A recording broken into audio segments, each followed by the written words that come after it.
Bismillahirrahmanirrahim. Assalamualaikum warahmatullahi wabarakatuh. Waalaikumsalam warahmatullahi wabarakatuh. Alhamdulillahirabbil alamin wa bihi nasta'in wa ala umuri dunya waddin. Wassalatu wassalamu ala asrofil anbiya'i wal mursalin sayyidina Muhammadin wa ala alihi wa sahbihi ajmain amma ba'du. Fa ya ibadallah usikum wa nafsi fa iya bitaqwallah faqad fatal muttaqun. Rabbi a'udzubika min hamazati syayatin wa a'udzubika rabbi ayahdurun. Shadaqallahul adzim. Pertama-tama marilah kita panjatkan puji syukur kita kehadirat Allah Subhanahu wa taala yang telah melimpahkan begitu banyak kenikmatan kepada kita semua sehingga kita masih diperkenankan untuk berkumpul di majelis ilmu ini dengan keadaan sehat walafiat. Yang kedua, sholawat beriring salam tidak lupa kita haturkan kepada junjungan kita Nabi besar Nabi Allah Nabi Muhammad Sallallahu Alaihi Wasallam yang telah membawa kita dari gelapnya zaman jahiliyah menuju zaman yang Islamnya seperti saat ini, dan semoga kita mendapatkan syafaatnya di yaumul akhir nanti, amin. Sebelum kita mulai acara pada malam hari ini, marilah kita membaca umul kitab suratul Fatihah bersama-sama. Al-Fatihah. A'udzubillahi minasyaitonirrajim. Bismillahirrahmanirrahim. Alhamdulillahirabbil alamin. Arrahmanirrahim. Maliki yaumiddin. Iyyaka na'budu wa iyyaka nasta'in. Ihdinas shiratal mustaqim. Shiratal ladzina an'amta 'alaihim ghairil maghdubi 'alaihim waladdallin. Alhamdulillahirabbil alamin. Semoga dengan pembacaan umul kitab suratul Fatihah tadi bisa menambah keimanan kita kepada Allah Subhanahu wa taala. Amin. Berkumpulnya kita di sini Mbak Arin, Mbak Hikmah, kita akan membahas tema yang berjudul bahayanya medsos bagi akidah kita. Seiring dengan bertambahnya ilmu pengetahuan, globalisasi, maka banyak juga manusia yang menggunakan media sosial, entah itu buat berdakwah maupun juga buat menarik hal-hal negatif buat pemirsanya sendiri. Bagaimana menurutnya Mbak Arin, Mbak Hikmah dengan adanya medsos yang berbahaya bagi akidah kita? Iya benar Mbak Ratna. Jadi emang medsos itu kan udah nggak bisa dihindarin lagi ya. Jadi semuanya itu hampir bermedsos semua gitu. Nah, sedangkan yang paling bahaya di situ adalah ketika mereka itu jadi lupa waktu, lupa apalagi mereka lupa dengan akidah mereka sendiri gitu. Jadi kadang tidak disadari gitu loh Mbak Ratna. Jadi nggak disadarin mereka menonton konten-konten yang kadang secara tidak langsung tuh malah merusak gitu loh, merusak akidah mereka, merusak akhlak mereka gitu loh. Nah itu kan banyak banget itu ya kan Mbak Ratna. Ya. Mungkin bisa saya tambahin ya Mbak Ratna. Monggo boleh. Akhir-akhir ini bicara tentang sosmed, itu lagi viral di sosial media, yaitu sosok Ustazah Halimah Al-Idrus yang jadi pembicaraan publik setelah sosoknya viral di dunia maya. Sosoknya itu semakin terkenal karena beliau menggelar tablik akbar Maulid Nabi Muhammad SAW pada tanggal 16 Oktober kemarin di Istora Senayan. Nah, ceramah beliau itu adalah khusus untuk perempuan. Sampai ribuan orang memenuhi Istora Senayan itu. Nah, dari sini Ustazah Halimah Al-Idrus ini kita patut contoh, yaitu dengan keteladanan beliau menempel iklan-iklan balihonya itu tidak menampakkan wajahnya, hanya namanya saja.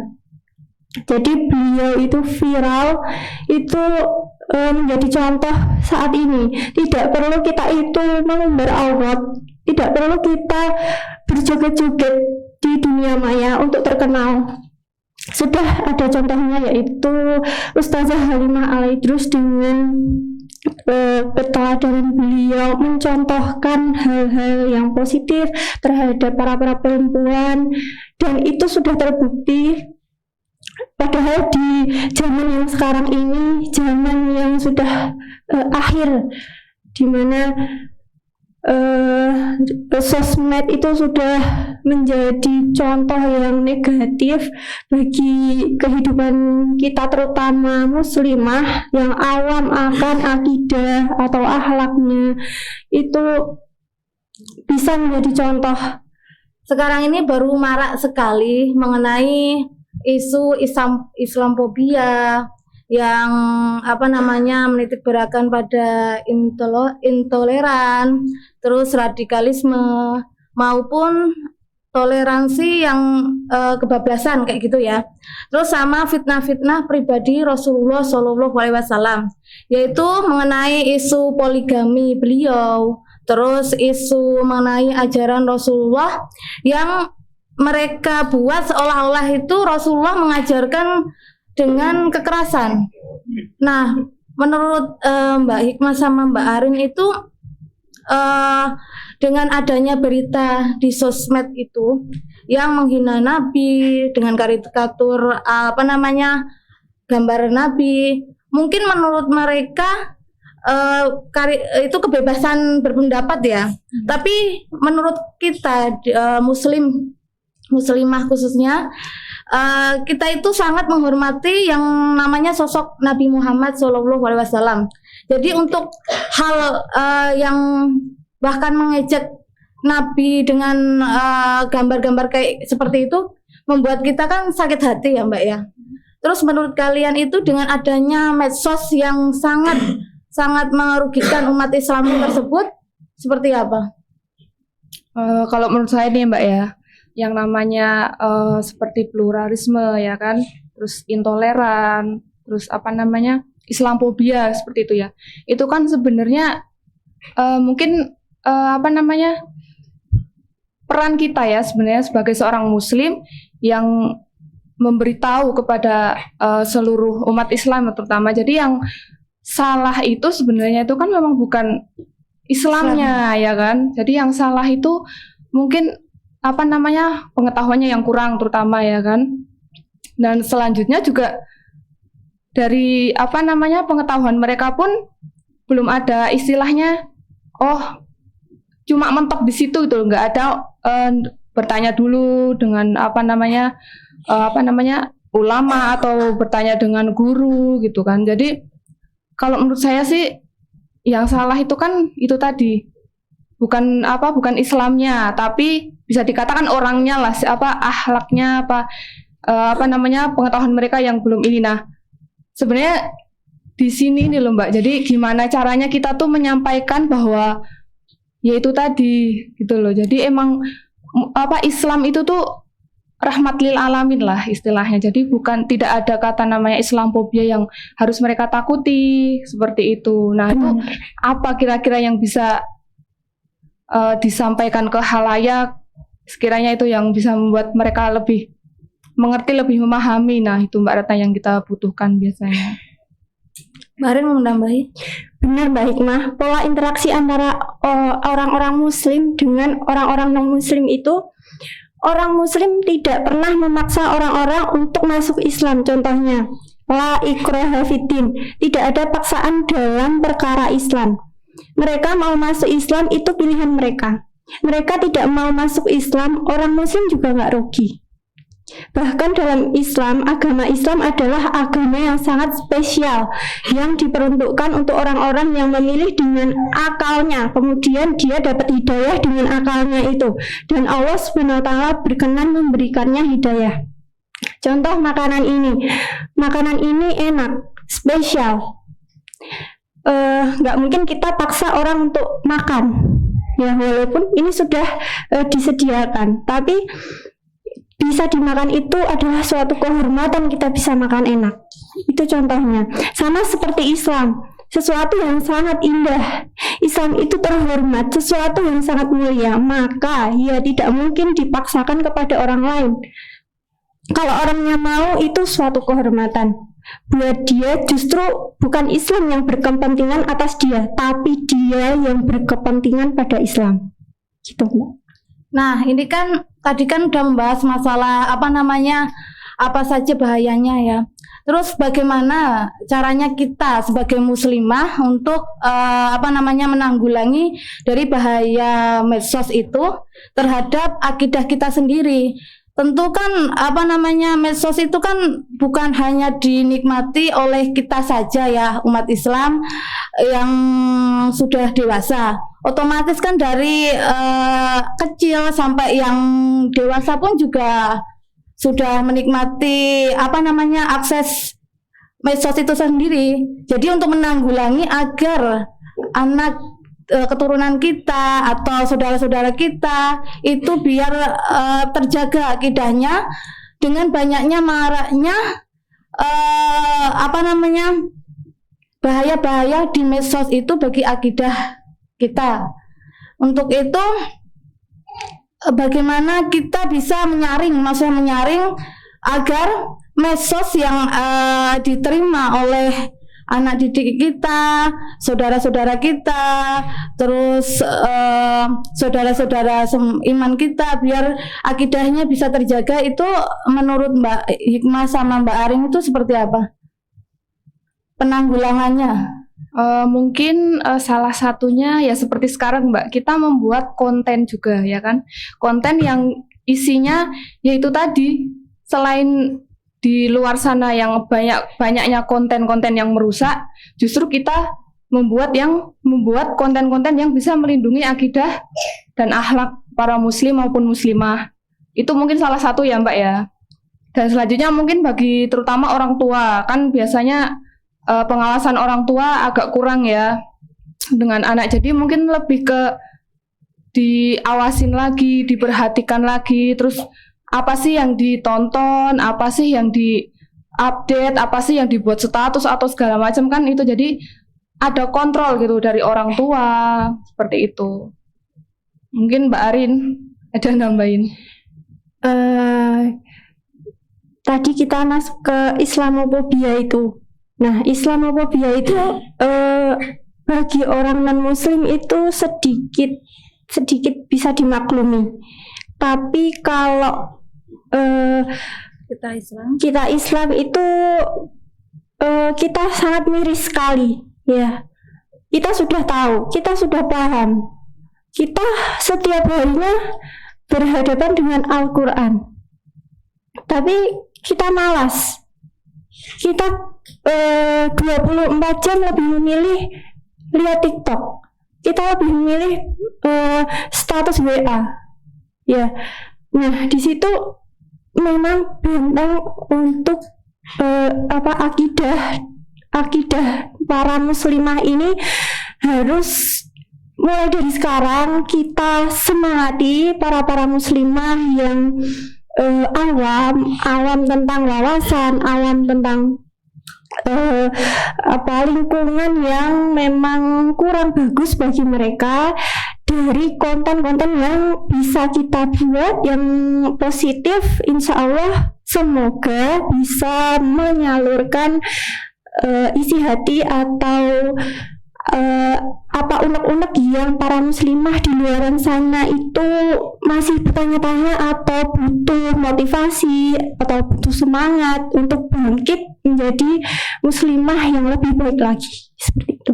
Iya benar Mbak Arin, benar tadi yang muslimah. Soalnya memang banyak muslimah itu yang sebenarnya mereka tuh kadang punya suatu masalah ya, punya masalah, punya problem, terutama yang berkaitan dengan akidah maupun akhlak mereka, namun mereka tuh kadang bingung gitu loh, mau kemana mengutarakannya, mau kemana konsultasinya gitu. Nah mungkin membuat konten-konten yang bagus atau seperti ini tuh bisa menjadi rujukan gitu loh buat para muslim maupun muslimah, agar mereka tuh jadi ada jawaban gitu, jadi dia ada gambaran, berarti harus begini, atau mungkin dia nanti bisa mungkin aku harus menanyakan atau menghubungi sini gitu kan, seperti itu.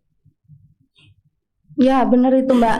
Ya cuma menambahkan ya, caranya membentengi akidah saudara-saudara kita seiman, kita sesama muslimah, ya tentunya kita semua juga harus banyak belajar mengenai Islam itu sendiri, maupun kita juga harus banyak mempelajari ilmu kristologi, karena dengan adanya kita tahu bagaimana ilmu kristologi itu sendiri dapat membentengi kita tahu cara-cara orang non muslim maupun di luar Islam sana yang ingin menjatuhkan akidah kita. Jadi kita bisa mengerti. Jadi penting sekali ilmu kristologi itu kita pelajari bersama. Terus mengenai fitnah-fitnah pribadi Rasulullah tadi, mengenai isu poligami Nabi ya, Mbak Hikmah, Mbak Arin. Namanya poligami itu kan mungkin zaman sekarang itu tidak tidak familiar lah masnya. Jadi mungkin itu digunakan oleh orang-orang yang membenci Islam untuk menjelek-jelekan Nabi Muhammad. Yang kedua, isu mengenai ajaran Islam yang bersifat radikal. Sebenarnya Islam itu tuh cinta kedamaian. Tapi karena orang-orang yang ingin melemahkan akidah kita, yaitu membenci Islam, ingin menitikberatkan mengenai ajaran Rasulullah yang bersifat keras. Karena dulu zamannya Rasulullah ada perang. Sedangkan Rasulullah itu perang sendiri kan karena Rasul itu ingin memerangi kekerasan itu sendiri. Jadi Rasulullah tidak bakal memerangi suatu kaum kalau kaum itu sendiri tidak memerangi Rasulullah terlebih dahulu. Untuk itu bagaimana itu pendapatnya Mbak Hikmah? Iya sih ya. Memang masih banyak sih ya di kalangan luar yang masih membenci Rasulullah lah ya. Jadi sampai segitunya mereka membuat suatu hal yang ya tidak pantas bagi kita umat muslim. Dan mungkin kalau untuk bagi mereka yang bukan muslim mungkin itu hal yang biasa ya. Tapi untuk para muslim atau muslimah itu kan sebenarnya suatu yang bahaya untuk dilihat atau untuk didengar kan gitu. Jadi menurut saya sih untuk para muslimah mending tanyakan dulu terus belajar mencari wawasan yang lebih komplit tentang bagaimana Rasulullah, perjalanan Rasulullah segalanya kan. Jadi dari situ mereka akan melihat sendiri gitu. Karena emang yang dilakukan Rasulullah itu bukan karena istilahnya nafsu pribadi, bukan karena keinginannya pribadi, tapi melainkan karena emang perintah Allah juga gitu loh. Jadi bukan karena keegoisannya Rasulullah sendiri gitu. Jadi ada latar belakang gitu ya. Latar belakangnya siapa ya? Tuhan kita, Allah kan gitu. Jadi harus lebih kasih paham lah istilahnya ya buat para muslim semua. Jadi agar mereka tuh nggak kok nabiku gini, aduh kok gini kan gitu kan, kasihan juga. Jadi itu yang melemahkan akidah-akidah mereka gitu. Jadi memang harus ada penguatan dari belajar itu tadi, dan ya kayak seperti kita mungkin memberitahu lah ya seperti itu. Menambahkan isu itu ada di surat Al-Maidah ayat ke-32. Seorang muslim itu bisa menyelamatkan seorang manusia saja, maka kita dapat menyelamatkan nyawa seluruh manusia. Akan tetapi kalau kita menghilangkan satu nyawa manusia itu seperti merusak seluruh manusia yang ada di dunia ini atau merusak dunia itu sendiri. Benar, memang dulu itu bukan Islam memang nggak pernah mencari masalah, tetapi mereka yang mungkin seperti keluar fitnah-fitnah itu, jadi seolah-olah Islam itu memang buruk di mata mereka. Jadi bukan Islam itu cinta damai. Islam itu sangat mulia ya. Jadi dulu itu adanya jihad jihad yang diperintahkan Allah SWT untuk menghentikan kekerasan atau perang itu sendiri. Seperti yang menyerang Israel itu kan yang menyerang itu mereka duluan gitu. Kalau mereka nggak menyerang duluan, kita juga nggak menyerang. Dan mereka menyerang, kita juga harus punya benteng kayak gitu. Seperti itu sering kita putar balikan. Seperti Islam itu yang paling hina, Islam itu yang paling salah kayak gitu. Mungkin seperti itu Mbak Arna. Oh ya, Mbak Arin. Ya berarti titik sudah kita simpulkan bersama. Jika kita ingin membentengi akidah kita dari maraknya medsos yang ingin merusak akidah kita, yaitu dengan cara yaitu tadi kita gunakan medsos itu untuk berdakwah seperti yang dibilang Mbak Hikmah, agar sesama muslimah itu tahu, oh medsos itu tuh bukan hanya dapat merusak kita. Jadi medsos itu juga bisa digunakan untuk media dakwah. Jadi kita bisa menyelamatkan satu keimanan seseorang karena kita itu mau membuat konten itu tadi. Terus yang kedua yaitu dengan kita itu membentengi akidah kita dengan yaitu tadi semakin tinggi kita itu belajar, semakin banyak kita menimba ilmu, pengetahuan, khususnya ilmu Islam itu sendiri maupun ilmu kristologi. Terus kita bisa membuat gebrakan baru mengenai Islam itu bisa menjadi wadah bagi sesama umat yang lain. Misalnya kita buat diskusi bareng, kita buat debat akbar, perbandingan agama. Jadi kita tidak saling bersinggungan antara umat yang lain. Mengenai isu-isu mengenai Nabi Muhammad SAW tadi, kita bisa singkirkan dengan kita melakukan aktivitas yang memang benar-benar bisa menguatkan akidah kita. Terus benar yang dikatakan Mbak Arin itu tadi, Islam itu cinta dengan kedamaian. Islam itu indah. Islam itu tidak akan memerangi suatu kaum apabila kaum itu tidak memerangi kita dulu. Mungkin dengan ini kita bisa sama-sama mengerti bahwa Islam itu bukan hanya untuk dinikmati kita aja. Jadi seluruh lapisan umat juga tahu kalau Islam itu cinta kedamaian. Mungkin hanya ini bincang-bincang kita pada malam hari ini, Mbak Arin, Mbak Hikmah. Semoga dengan apa yang kita sampaikan tadi bisa menambah ilmu kita, bisa menambah keimanan yang pemirsa yang mendengarkan semuanya. Amin. Marilah kita tutup acara pada malam hari ini dengan membaca kafaratul majelis dan Yunus ayat 10. Da'wahum fiha subhanakallahumma wa tahiyyatuhum fiha salam wa akhiru da'wahum alhamdulillahi rabbil alamin. Subhanakallahumma wa bihamdika asyhadu an la ilaha illa anta astaghfiruka wa atubu ilaik. Wassalamualaikum warahmatullahi wabarakatuh. Waalaikumsalam warahmatullahi wabarakatuh.